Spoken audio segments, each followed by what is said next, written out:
where we turn data into a story. And today, we're diving into a Big Ten tournament semifinal that was so much more than what the final score tells you. It's a story of huge momentum swings, a wild comeback, and it all hinged on one tiny number. And what was that number? This one. 3. Just 3 points. I mean, think about that. That's the difference between playing for a title and your season ending right then and there. So how on earth did we get to a finish that close? Especially in a game that for a while looked like a total blowout. Well, to really get how we ended up with that nail-biter, you've got to go back to halftime. Because this was the absolute definition of a game of two halves. And it started out as a complete and total deadlock. Look at this, tied up 28-28. It was anyone's ball game, a total coin flip. And it wasn't just close on the scoreboard, you know? It felt like a statistical mirror image. You could just feel the tension in the building. Something had to give in that second half. And, well, coming out of that locker room, one team absolutely found another gear. Michigan, they just came out and started to take over, really imposing their will on the game. And it wasn't a small lead either. At one point, they were up by 15. 15! That was the biggest lead of the entire game. And in a conference semifinal, a lead like that, it usually feels final. You're thinking, okay, that's a wrap. Game over.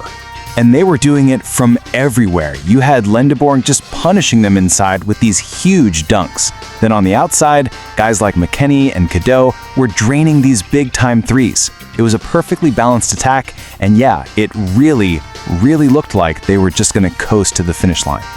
But you know how it is. With their season literally hanging by a thread, Wisconsin refused to go quietly. Not even close. Instead, one player decided he was going to put the whole team on his back and do something about it. And what we saw next was just a barrage. A pure three-point barrage.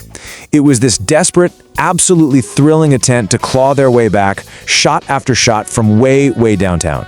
It was almost unbelievable to watch unfold. 18 points. That was the total for Wisconsin's Austin Rapp, who ended up leading all scorers.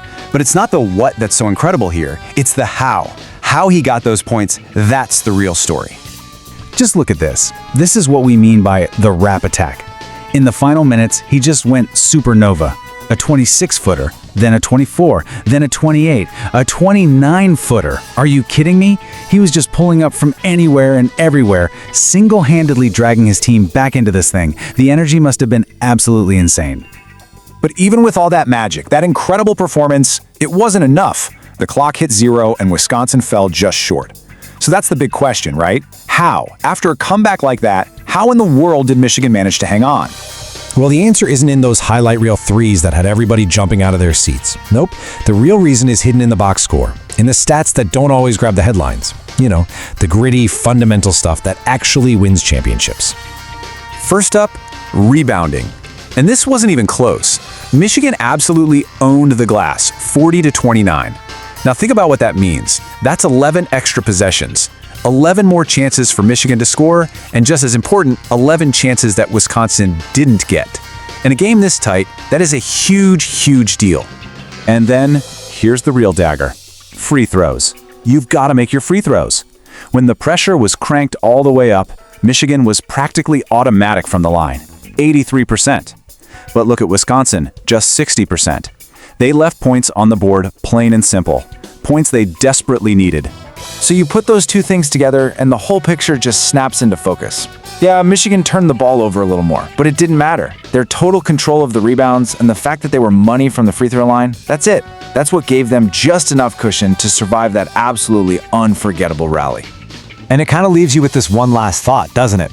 In a game that was completely defined by these jaw-dropping threes from downtown, was the whole thing actually won with the ones, with those simple fundamental free throws? Kind of makes you think.